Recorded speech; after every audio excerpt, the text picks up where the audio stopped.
प्रणाम, नमस्कार, सिमनिया पहलाग। आज के हमारे अपवाद के इस एपिसोड में हमारे साथ जुड़े हैं एक बेहद खास मेहमान जो 20वीं सदी के महान संत, प्रातः स्मरणीय अनंत श्री विभूषित संत सद्गुरु महर्षि मेही परमहंस जी महाराज के तपोनिष्ठ बाल ब्रह्मचारी शिष्य स्वामी व्यासानंद जी महाराज, जो संतमत की परंपरा को आगे बढ़ाने का कार्य कर रहे हैं। उनसे आज हम जानेंगे ध्यानाभ्यास, मोक्ष, मुक्ति, ब्रह्मचर्य और ऐसे ही कई अन्य विषयों के बारे में। तो चलिए सद्गुरु महाराज का नाम लेके इस वार्तालाप को शुरू करते हैं। श्री सद्गुरु महाराज की जय। महाराज जी, आपने बहुत सारे प्रवचन में मैंने ऐसे सुना कि आपने कहा कि वे मिटते मिटते मिट गए जिनको खुद पे गुमान था, और वे डूबते डूबते भी बच गए जिस पर तू मेहरबान था। तो ये मैंने बहुत सारे प्रवचनों में सुना है। आप एक बार प्लीज हमारे दर्शकों के लिए इसको एक बार खुद अपने मुखार विन से इसकी व्याख्या कर दीजिए। वे मिटते मिटते मिट गए जिनको खुद पर गुमान था, वे डूबते डूबते भी बच गए जिस पर तू मेहरबान था। इसका मतलब यह है, जिनके अंदर कर्तृत्व का अभिमान है कि यह मैंने ही किया, यह मेरे द्वारा ही सब कुछ हो रहा है, ऐसे कर्तृत्व के अभिमान में जीने वाले व्यक्ति कहीं भी कामयाब नहीं होते हैं। उनका अस्तित्व एक दिन नष्ट हो जाता है। लेकिन जो व्यक्ति एक ईश्वर पर भरोसा रखता है, एक परमात्मा पर विश्वास रखता है, ऐसे महान व्यक्तित्व वाले ईश्वरवादी व्यक्ति महान से महान विपत्ति में पड़कर भी निर्विघ्नता पूर्वक वे निकल जाते हैं।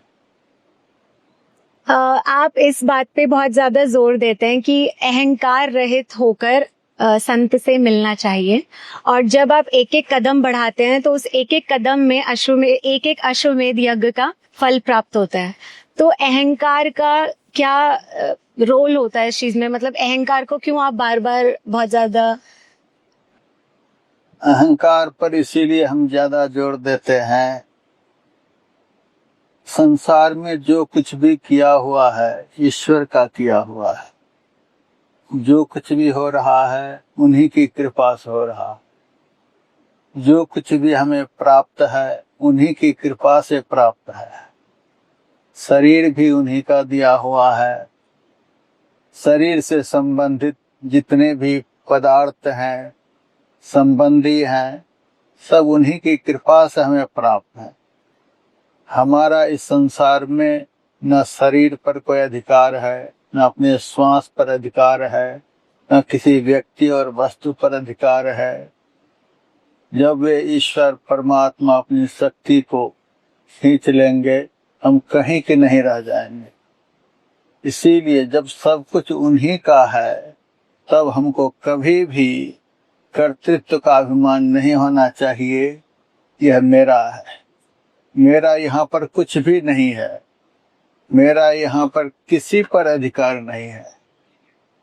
हम किसी भी वस्तु व्यक्ति पर अधिकार नहीं जमा सकते हैं।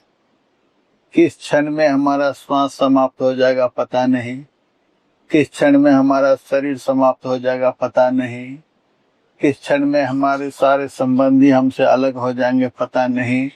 एक क्षण का भी हमारे जीवन में किसी भी व्यक्ति और वस्तु पर बिल्कुल अधिकार नहीं। इस अधिकार से अज्ञानी लोग बोलते हैं, यह मैंने किया, वह मैंने किया, वह मैंने किया। यह मैं का जो बोध है यही अहंकार है। हम लोग सदैव ईश्वर की कृपा पर ही जीते हैं और उन्हीं के ऊपर भरोसा रखते हैं। जो कुछ भी किए हैं ईश्वर ने किए हैं, जो कुछ भी किया हुआ है उन्हीं का किया हुआ है, उन्हीं की मर्जी से सब कुछ हो रहा है।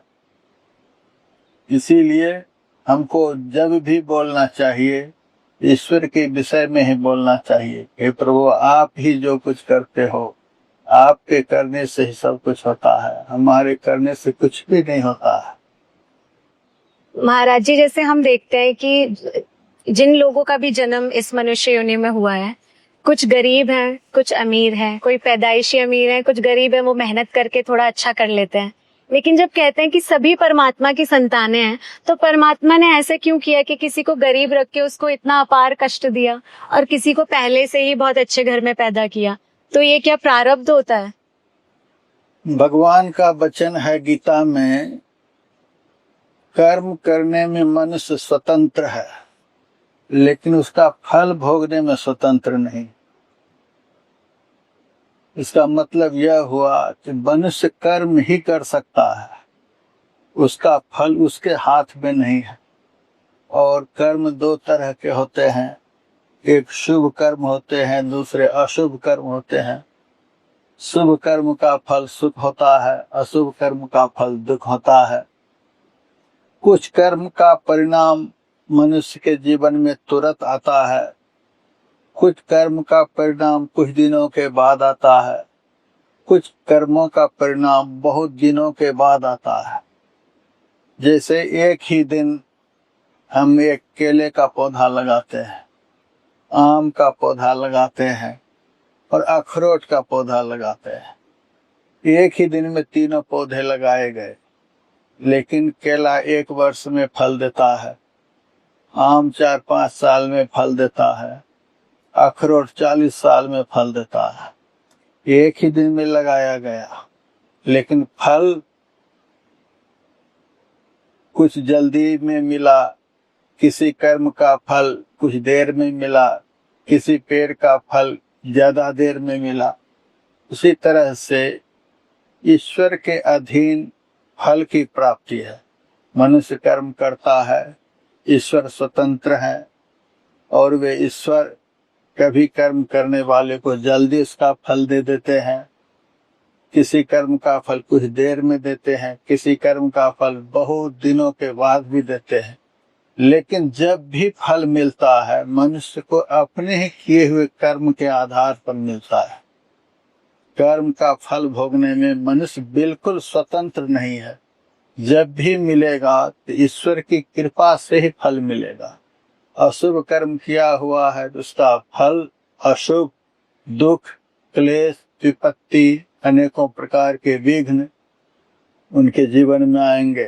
शुभ कर्म किया हुआ है तो उसका फल सुख, शांति, आनंद, ये सब समय समय पर ईश्वरेच्छा से प्राप्त होते रहेंगे। जी। आप संत का संग करने के लिए बहुत जोर देते हैं, और ऐसा ना करना क्या पाप है? आज प्रत्येक सद्गृहस्थ अपने बच्चे को उन्नतशील देखना चाहता है।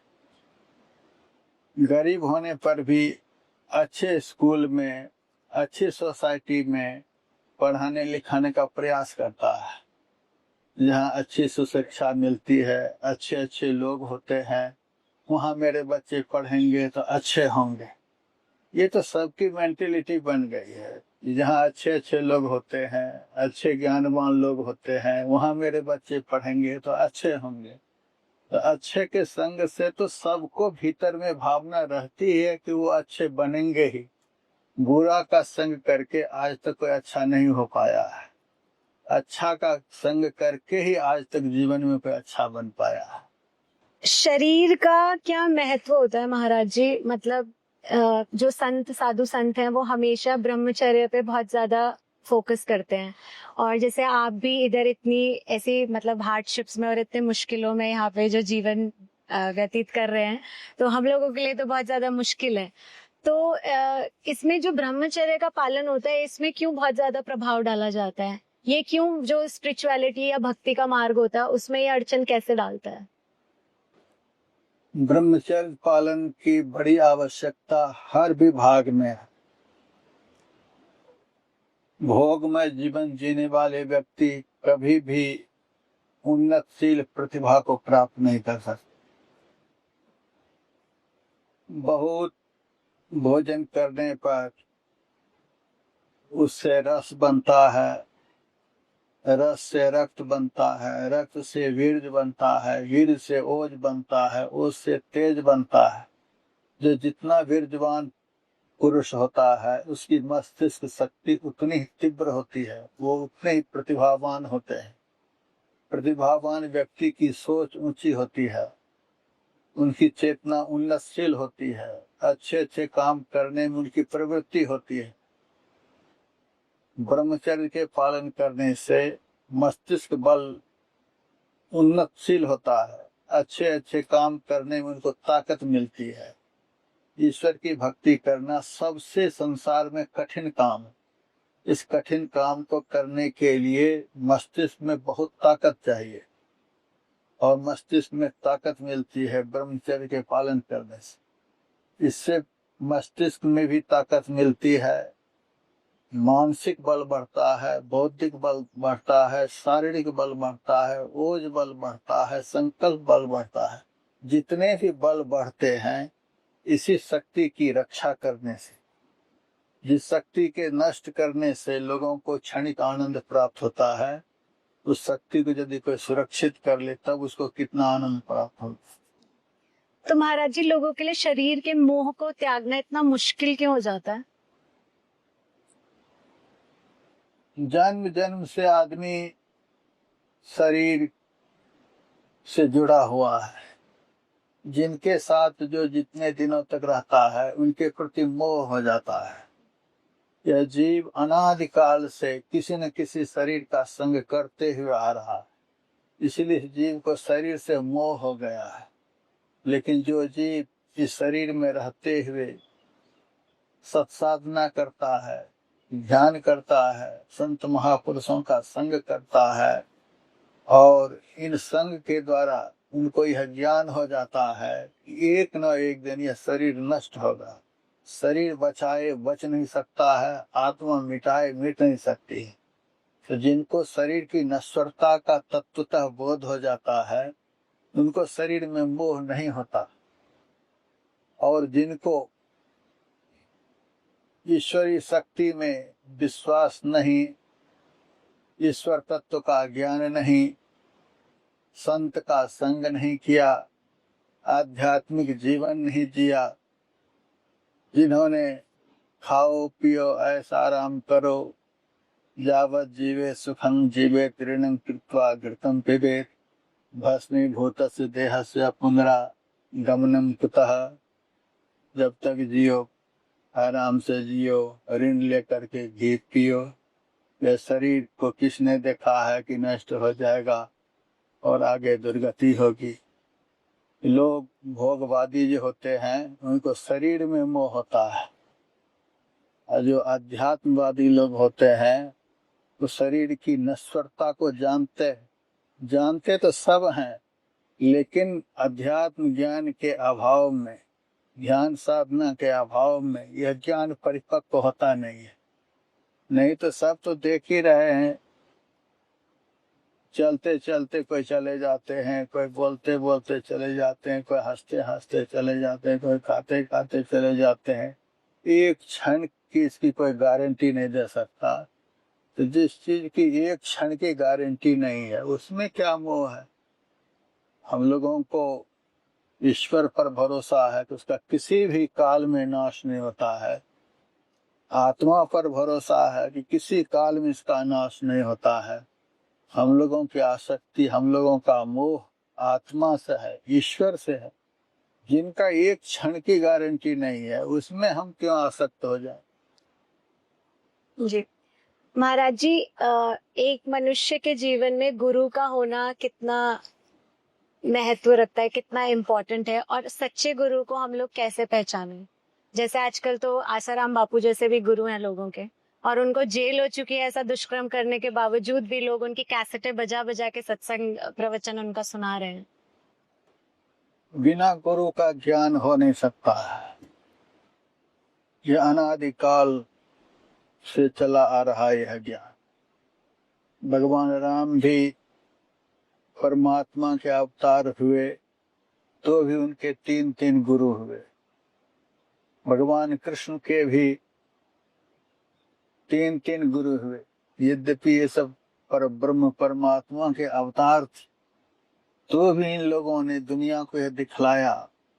मनुष्य जीवन में एक मार्गदर्शक की बड़ी आवश्यकता है। एक साधारण रास्ते पर भी कोई बिना किसी से पूछे चल नहीं सकता। बिना पूछे कोई अनभिज्ञ रास्ते पर चलेगा तो भटक जाएगा। और दुनिया का सबसे संकीर्ण, दुनिया का सबसे महत्वपूर्ण, दुनिया का सबसे कठिन मार्ग भक्ति का मार्ग है। जिस मार्ग पर आज तक जीव चला ही नहीं, जिस मार्ग का आज तक जीव को ज्ञान हुआ ही नहीं, जिस मार्ग को जीव ने आज तक देखा ही नहीं, ऐसे अनभिज्ञ रास्ते पर बिना जानकार के आदमी कैसे चलेगा। और सच्चा ज्ञान देने वाले की बड़ी आवश्यकता है। और सद्ज्ञान प्राप्त किए हुए महापुरुष उसी भाग्यवान जीव को प्राप्त होते हैं जिस जीव का अंतिम जन्म होता है। अन्यथा साधारण से साधारण गुरु के चक्कर में पड़ करके लोग अपने जीवन को भ्रमित कर लेता है, वह सही दिशा में नहीं चल पाता है। जन्म जन्म के पुण्य से ही किसी भाग्यवान पुरुष को सच्चे गुरु मिलते हैं। परमात्मा का मिलना इस कलिकाल में आसान है, लेकिन सच्चे सद्गुरु का इस कलिकाल में मिलना आसान नहीं है। तो जीवन का अंतिम सौदा है, सबसे महत्वपूर्ण सौदा है। तो सामान्य लोगों को कैसे प्राप्त हो जाएंगे? मतलब हमारा ये आखिरी जन्म है। आखिरी ही जन्म माना जाएगा। जिस जन्म में हमें सही सही ज्ञान प्राप्त हो जाए तो जीव का आखिरी जन्म होता है। महाराज जी, आपने श्री कृष्ण और श्री राम की जब बात कर ही दी है, तो श्री कृष्ण और श्री राम में हमें मतलब क्या अंतर है उन दोनों में? जैसे एक ही समुद्र से अनेकों नदियां निकली हुई हैं, तत्व रूप में सब समुद्र का ही जल है, सब समुद्र से ही निकला हुआ है और एक ना एक दिन सब समुद्र में ही लीन हो जाएंगे। उसी तरह से उसी एक ईश्वर से समय समय पर अनेकों अवतार हुए हैं।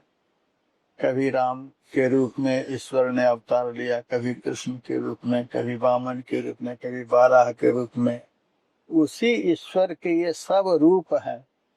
किसी समय में त्रेता युग में उसी ईश्वर का अवतार हुआ, उनका नाम राम पड़ा। द्वापर युग में उसी ईश्वर का अवतार हुआ, उसका नाम कृष्ण हुआ। सब ईश्वर के ही रूप हैं। अलग अलग समय पर, अलग अलग परिवेश में, अलग अलग कर्म इन लोगों के द्वारा हुआ, अलग अलग उनके नाम रूप हो गए। जी।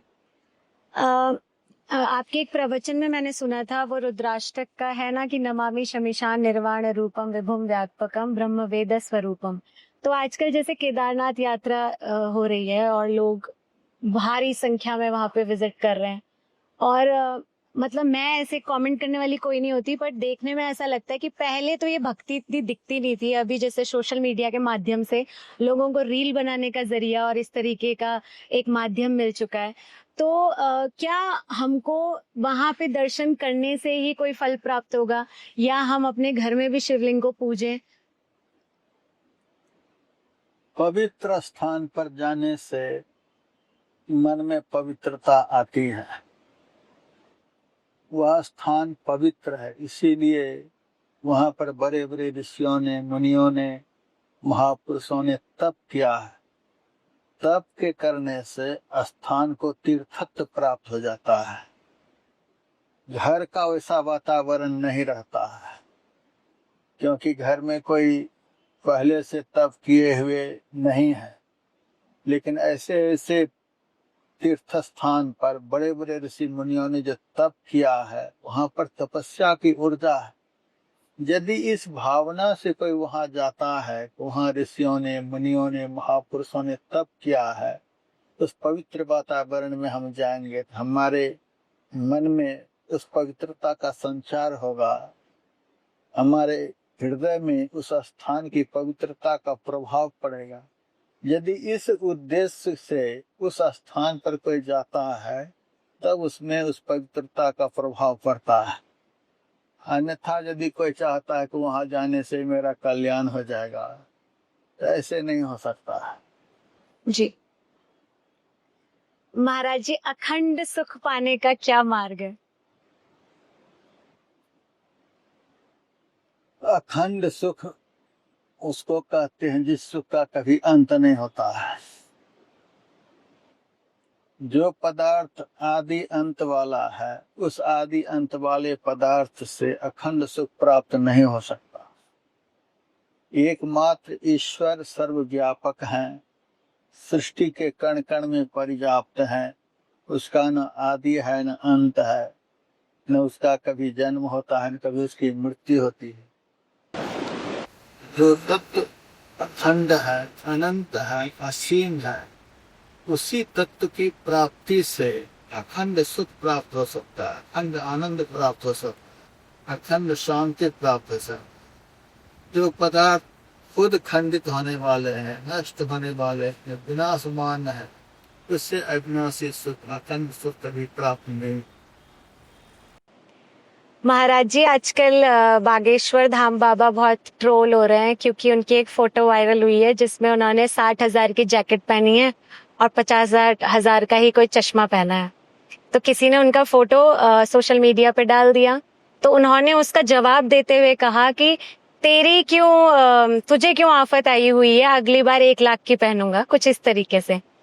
तो फिर हम ये सोचते हैं कि क्या एक आप खुद को जैसे संत बोलते हैं, वो क्या पहले आपने बोला कि मैं इसका अवतार हूँ, इस भगवान का अवतार हूँ, अब ये लोग कहते हैं कि मैं सिर्फ एक मोटिवेशनल स्पीकर हूँ, मैं कोच हूँ, मैं साधारण एक व्यक्ति हूँ और अगली बार ऐसे पहनूंगा तो तू देखना क्या करना। तो संत के मुख से क्या ऐसी वाणी अच्छी लगती है, या फिर क्या हमने अपने दिमाग से ऐसे मेंटालिटी बना दी है कि जो स्पिरिचुअलिटी का जो रास्ता है वो हम उसको एसोसिएट कर देते हैं गरीबी से या सादा जीवन उच्च विचार से? संत का कोई देश विशेष नहीं होता है। आत्मोन्नति के शिखर पर पहुंचे हुए महापुरुष जो होते हैं उनको संत कहते हैं। जैसे संसार के लोगों को संसार प्रत्यक्ष होता है, उसी तरह से संत को सदैव परमात्मा प्रत्यक्ष होते हैं। वो किसी भी भेष में, स्त्री के भेष में भी, पुरुष के भेष में भी, लाल कपड़े में, पीले कपड़े में, सामान्य कपड़े में, महत्वपूर्ण कपड़े में, जैसे गुरु गोविंद सिंह जी महाराज हुए, जैसे राजा जनक हुए, ये सब महापुरुष थे। महापुरुष का कोई वेश विशेष नहीं होता है। महाराज जी, जैसे हम देखते हैं कि आजकल कैंसर बहुत ज्यादा है, कैंसर की जो बीमारी है, तो जैसे एक उम्र के बाद जैसे होता है तो कहते हैं कि ये किया होगा या ये खाया होगा, गलत तरीके से रहे होंगे तो हुआ है। लेकिन आजकल जब मैं देखती हूँ 4 साल के बच्चे, 8 साल के बच्चे को भी इतना असाध्य रोग लगता है, तो ये क्या प्रारब्ध है? हम पहले से लिख के आते हैं कुछ ऐसा रोग? 2 तरह के रोग होते हैं, एक देहजन्य रोग होते हैं, दूसरे कर्मजन्य रोग होते हैं। देहजन्य रोग जो होते हैं खान पान के कारण होते हैं, परिवेश के कारण होते हैं, वातावरण के कारण होते हैं। और एक कर्मजन्य रोग होता है जो मनुष्य का किया हुआ कर्म है। कर्म के आधार पर जो रोग होता है वह किसी को भी लग सकता है। संत के शरीर में भी लग सकता है, भक्त के शरीर में भी लग सकता है, जो अच्छा पवित्र भोजन करता है उसको भी लग सकता है। वह कर्मजन्य रोग किसी भी जन्म का किया हुआ है, उस आधार पर कर्मजन्य रोग जो होता है एकमात्र ईश्वर के भजन से ही नष्ट होता है, औषधि से नष्ट नहीं होता। देहजन्य रोग जो होता है वह औषधि से नष्ट हो जाता है। कर्मजन्य रोग किसी को भी लग सकता है, किसी भी अवस्था में लग सकता है, किसी भी उम्र में लग सकता है, किसी को भी लग सकता है। जी महाराज जी, एक तो आप थोड़ा संत मत के बारे में बताइए, और आप ध्यानाभ्यास में बहुत ज्यादा जोर डालते हैं, तो ध्यानाभ्यास क्यों इतना जरूरी होता है? संत मत का मतलब होता है संतों का विचार। मत का अर्थ होता है विचार, परामर्श, राय, सुझाव। अनादिकाल से अब तक जितने संत हो गए, उन संत महापुरुषों का जो महाकल्याणकारक विचार है, उसी कल्याणकारक विचार को संत मत कहते हैं। और उन्हीं संतों ने ध्यान साधना पर ज्यादा जोर दिया है और इसकी बड़ी आवश्यकता है। हर क्षेत्र में इसकी आवश्यकता है। बच्चे ध्यान दे करके नहीं पढ़ेंगे, वो नहीं पढ़ पाएंगे। ध्यान करने से मन एकाग्र होता है। एकाग्र मन से जो काम करता है उस काम में वह सक्सेसफुल होता है। मन एकाग्र नहीं है, मन कहीं है, काम कहीं हो रहा है, तो उस काम में सफलीभूत नहीं हो सकता है। एक रोटी बनाने वाली माई है, यदि ध्यान दे करके रोटी नहीं बनाएगी तो रोटी जल जाएगी। सब्जी बना रही है, सब्जी बनाने में ध्यान नहीं है तो नमक देना भूल जाएगी, हल्दी देना भूल जाएगी। बच्चे पढ़ने के समय मन को एकाग्र नहीं रखेंगे, ध्यान देकर नहीं पढ़ेंगे तो जल्दी याद नहीं होगी। हल चलाने वाला यदि हल चलाने के वक्त ध्यान नहीं देंगे, बैल के पैर में फाल लग जाएगी। बिना ध्यान दिए संसार का भी काम नहीं हो सकता है। ध्यान कहते हैं मन की पूरी एकाग्रता को। जिस काम में हम लगे हैं उसी काम में मेरा मन लगा हुआ रहे। एक साधारण काम भी बिना एकाग्रता के हो नहीं सकते। जो काम की सबसे महत्वपूर्ण है, सबसे सूक्ष्म है, सबसे कठिन है, वह काम बिना एकाग्रता के कैसे संपन्न होंगे? तो ध्यान करने से मन की एकाग्रता होती है, मन एक जगह लगता है। ध्यान का अर्थ होता है ध्येय आन, जिसको हम देखना चाहते हैं, जिसको हम पाना चाहते हैं, जहां हम देखना चाहते हैं, उसके अलावे हमारा ख्याल कहीं भी नहीं जाए, उसी का नाम है ध्यान। बिना ध्यान का तो ना संसार का काम हो सकता है, न परमार्थ का काम हो सकता है। इसीलिए हम लोग ध्यान पर ज्यादा जोर। ध्यान करना जैसे शुरू करता है हमारी जनरेशन है यूथ वाली, तो ध्यान करने शुरू करते हैं, लेकिन एक दिन करते हैं, 2 दिन करते हैं, तीसरे दिन वो फिर छूट जाता है। तो उसमें से नित्य नियम से करने के लिए हम लोग क्या कर सकते हैं ऐसा जो छूटे ना? जो नित्य नियम से ध्यान करते हैं, नित्य नियम से साधना करते हैं, ऐसे नियमित साधना करने वाले महापुरुष का संग बारंबार होते रहने से तभी यह संभव है। नहीं तो परिवेश का, वातावरण का, संग का मन के ऊपर असर होता है। जिसका मन ध्यान में है ही नहीं, भजन में है ही नहीं, ऐसे लोगों के संग में हम रहेंगे, ये छूट बाढ़ होता ही रहेगा। जो नित्य नियमित रूप से साधना करते हैं, ध्यान लगाते हैं, ऐसे महापुरुष के अंग संग में रहने से ही ध्यान साधना में निरंतरता आ सकती। जी, आपने अपने एक प्रवचन में बोला है कि बलि विक्रम वेणु दधीचि गए, अरुपारत गए जिन भारत ठाना। आप प्लीज एक बार इसको फिर से सुना दीजिए और व्याख्या कर दीजिए। संत कबीर साहब की वाणी में है, आए हैं सो जाएंगे राजा रंग फकीर।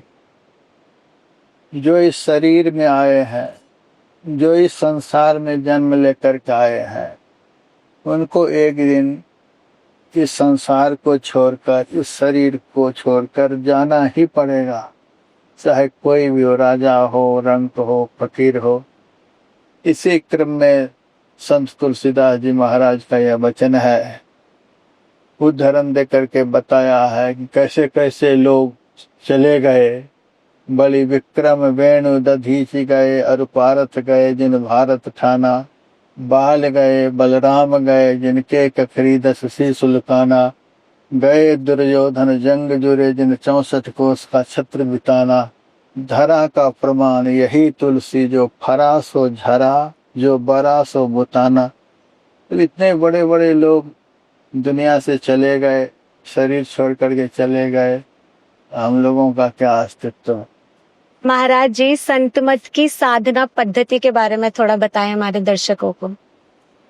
संत महापुरुषों ने निर्भ्रांत होकर के संसार के लोगों को यह ज्ञान दिया है कि ईश्वर एक है, और कुछ अनेक हो सकते हैं, लेकिन ईश्वर अनेक नहीं हो सकते। ईश्वर एक है, और उस ईश्वर तक जाने का रास्ता भी एक ही है। जैसे खाने के लिए रास्ता एक ही मुंह है, जो भी खाएगा तो मुंह के द्वारा ही खाएगा। सुनने का रास्ता एक ही है, सूंघने का रास्ता एक ही है, संकल्प विकल्प करने के लिए एक मन है। जैसे इन सब चीजों के लिए एक एक इंद्रिय है, एक एक रास्ता है, उसी तरह से उस ईश्वर को पाने के लिए, उस ईश्वर तक जाने के लिए एक ही रास्ता है। और ईश्वर एक होते हुए भी सृष्टि के कण कण में व्यापक है, सब जगह है, सबके अंदर में भी है, सबके बाहर में भी। इस सिद्धांत के अनुसार ईश्वर सब जगह होते हुए हमारे अंदर में है, और जो उस ईश्वर को प्राप्त करेंगे, वो प्राप्त करने वाले कौन है? वो जीव हैं। परमात्मा ने संसार को प्राप्त करने के लिए, संसार के पदार्थों को ग्रहण करने के लिए इंद्रियों को बनाया है, और परमात्मा की प्राप्ति के लिए इस जीव को बनाया है, क्योंकि अंश ही अंशी को प्राप्त कर सकता है। ये जीव जो है ईश्वर का अंश है, ये जीव ही अपने अंशी परमात्मा को प्राप्त कर सकता है। यह जीव इस शरीर के अंदर में है, और परमात्मा सब जगह व्यापक होते हुए अंदर में है। शरीर के अंदर में ही आत्मा भी है, परमात्मा भी है। इससे सिद्ध होता है कि परमात्मा प्राप्ति का रास्ता भी हमारे अंदर में ही है। उस रास्ते पर चलने के लिए संत महापुरुषों ने साधना की 4 प्रक्रियाएं बतलाई हैं। पहली प्रक्रिया का नाम है इष्ट मंत्र का जप। इससे उस रास्ते पर चलने की योग्यता प्राप्त होती है। उसके बाद दूसरी क्रिया है इष्ट के रूप का ध्यान, किसी पवित्र रूप का ध्यान। पवित्र रूप का ध्यान करने से मन पवित्र होता है, चित्त पवित्र होता है। जब मन पवित्र होता है, चित्त पवित्र होता है, तभी उस पवित्र मन, पवित्र चित्त के द्वारा अंदर के रास्ते पर चलने की योग्यता प्राप्त होती है। तीसरी क्रिया है अंतर ज्योति का ध्यान। बिना प्रकाश के सहारे कोई रास्ते पर चल नहीं सकता है। रास्ते पर प्रकाश नहीं होगा तो रास्ता का ज्ञान हो ही नहीं सकता है। अंदर के रास्ते का, जिस रास्ते पर चलकर ईश्वर तक की पहुंच होती है, ईश्वर का ज्ञान होता है, उस ईश्वर को पाने के लिए रास्ता जो है, वह रास्ता भी प्रकाश का ही रास्ता है। तो अंतर ज्योति का ध्यान, यह तीसरी क्रिया है। और अंतर्नाद ईश्वर प्राप्ति की चौथी क्रिया है। जैसे हम कुत्ते को अंधेरी रात में बुलाते हैं, तो हमारा कुत्ता हमारी आवाज को सुनकर के हमारे पास आ जाता है। आवाज में अपने उद्गम स्थान पर खींचने का गुण होता है। सबके अंदर में वह ईश्वरीय ध्वनि हो रही है। जो अभ्यासी अपने अंदर की साधना के द्वारा उस ईश्वरीय ध्वनि को सुनेगा, जैसे कुत्ते पुकारने वाले की आवाज को सुन करके उस आवाज के केंद्र तक पहुंच जाता है, जहाँ से पुकार होती है वहां पहुंच जाता, उसी तरह से सबके अंदर में जो ईश्वरीय ध्वनि हो रही है, उस ईश्वरीय ध्वनि का जो ध्यान करेगा, तो उस ध्यान के द्वारा वह अभ्यासी ईश्वर तक पहुंच जाएगा। 4 प्रक्रियाओं का नाम है इष्ट मंत्र का जप, इष्ट के रूप का ध्यान, अंतर ज्योति का ध्यान और अंतर्नाद का ध्यान। इन्हीं प्रक्रियाओं के द्वारा अंदर के रास्ते पर चलते चलते अंदर के अंत में अनंत परमात्मा का ज्ञान प्राप्त करके यह जीव उस परमात्मा में लीन हो करके एक हो जाता है। On that note, we wrap up this insightful conversation with Swami Vyasanand जी महाराज। आज हमने बहुत सारे विषयों पे बात करी है। मेरी हैसियत नहीं है कि मैं उन विषयों पे आपको बता सकूं। आपको अगर महाराज जी के प्रवचनों से जुड़ना है, महाराज जी से जुड़ना है, संतमत से जुड़ना है, अपने जीवन और जन्म को धन्य बनाना है, तो आप MMVM संतमत को सब्सक्राइब करें, लाइक करें, शेयर करें और महाराज जी के प्रवचनों से जुड़िए, महाराज जी से जुड़ें। और मैं महाराज जी ने अपने इतने कीमती समय से हमको, हमारे चैनल को समय दिया। हमारे चैनल पे अगर महाराज जी आए, मैं अपनी इस तरीके, मतलब मैं अपनी तरफ से कृतज्ञता जाहिर नहीं कर पा रही हूँ, बहुत भावुक हूँ इस समय।